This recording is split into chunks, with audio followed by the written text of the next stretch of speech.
Hey guys, this is Tawanda. Our travels are taking us to Cape Cod, home of over a dozen lighthouses, each with its own story, sweeping views, and coastal charm. Thank you for joining me on this adventure.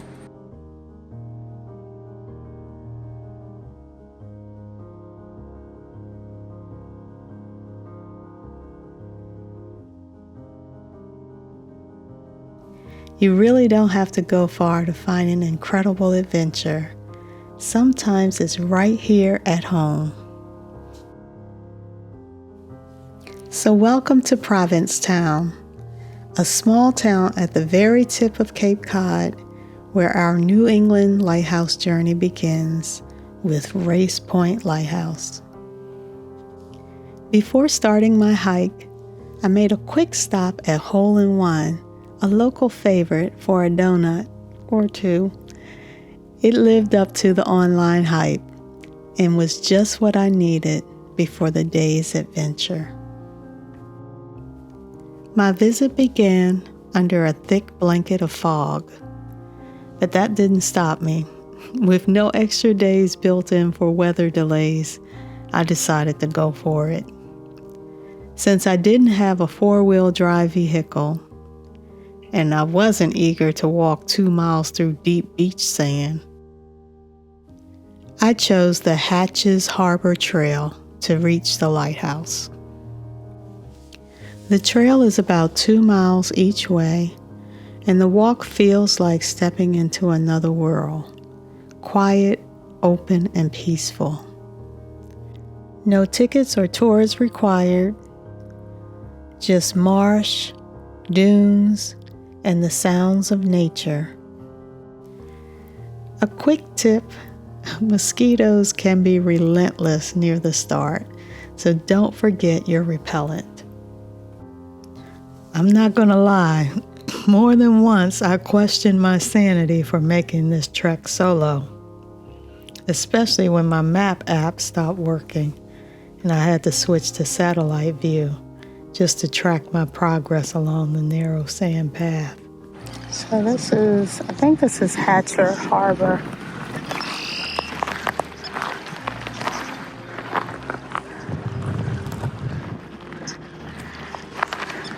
So as the tide goes out, this gets lower.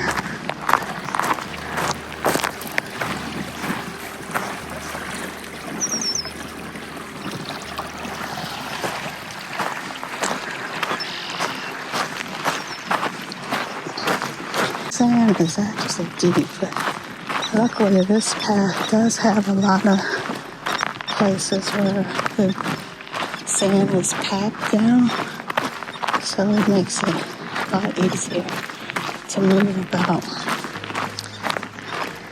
I think I'm getting close to the end, but still gotta go over those dunes. And then walk along the beach for I don't know how long.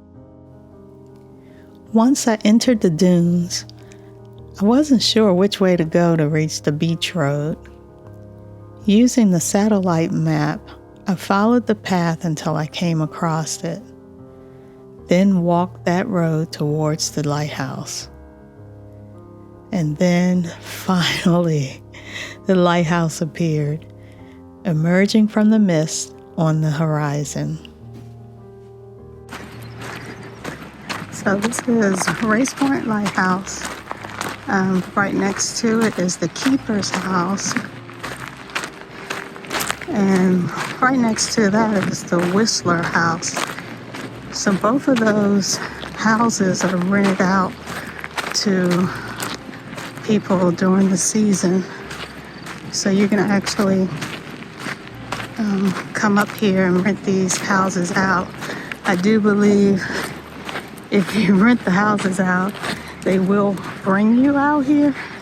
You don't have to huff it like this. But you can see it's a beautiful lighthouse. And unfortunately, it's really overcast today, so we can't see the scenery. This light has been guiding mariners since 1816. The current 45-foot cast iron tower, built in 1876, still stands proud at the edge of the Cape. Tours are available on the first and third Sundays during the summer, but transportation is on your own. This is just a reminder that the best views often take a little more effort to reach. The white light flashes every 10 seconds and can be seen up to 16 nautical miles.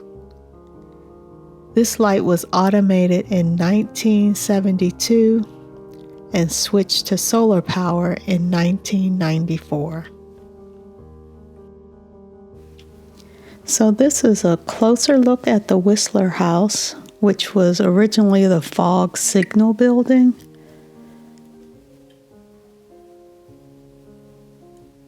And this is the keeper's house. It's easy to understand why this lighthouse was needed. Fog can roll in fast here, and this beacon still means safety for sailors navigating the dangerous sandbars and strong currents off the northern Cape.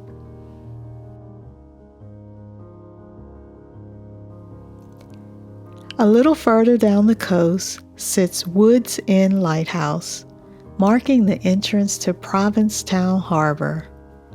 To reach it, you cross the breakwater, which is a mile-long stretch of granite blocks, best tackled at low tide.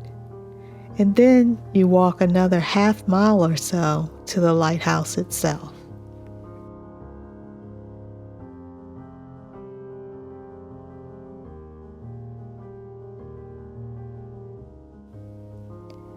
The rocks are uneven, so take your time and watch your step, especially where they're wet. The darker stones mark the spots covered by water at high tide.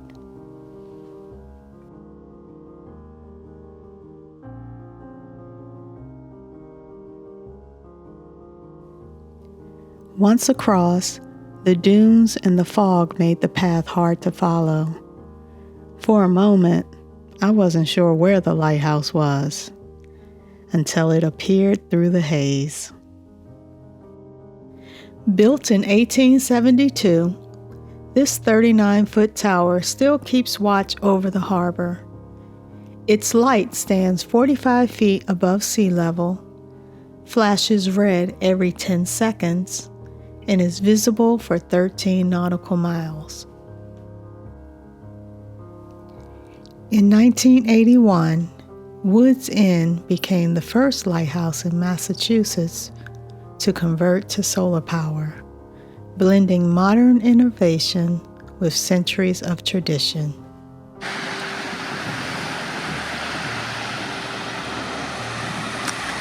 Somewhere up there is Long Point, and it looks similar to this one, and I'm not sure I'm going to be able to do that one today. Disappointed I didn't get to to Long Point, but I didn't want to get trapped out there. I don't want to spend all day out here. If this was the only place I was visiting today, that would be fine. And if I didn't have times for some of the other places I had to be, I would do it. But I am going to get back. I will see if the shuttle is running when I get back. And I'm okay with taking the shuttle, taking the picture, and then going about my business. So, willing to do that, but I'm not willing to walk up there and then have to walk back. As this fog is disorienting, and being in the dunes is disorienting because everything looks the same. Thank God for Google, because that Google satellite map is the only way I've made it to the 2 lights that I saw today. Right. So you guys can probably see why moving at low tide is important, because that's a long walk. It really is. All of this stuff was under the fog. I didn't see none of this earlier. The fog was so thick.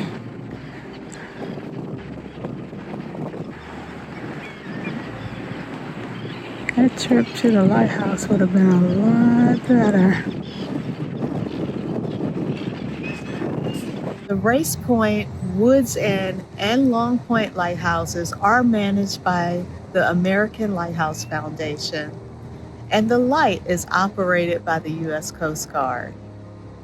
Visiting these lighthouses was a reminder that there's a lot to explore within driving distance of your home.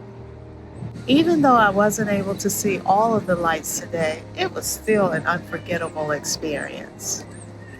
There were a few moments that challenged me, and there were some that reminded me that sometimes making peace with the lights that you can't reach is all part of the journey. Here at the edge of Cape Cod, we were also reminded that even when you can't see the light, it's still there, guiding mariners to safety. If you are new to the channel, welcome. Thank you for stopping by and joining us. If you haven't subscribed already, please take a moment to do so. We don't want you to miss out on the rest of this New England Lighthouse adventure. On our next stop, we'll be looking at 3 more lighthouses on the Outer Cape: Highland, Nauset, and the Three Sisters.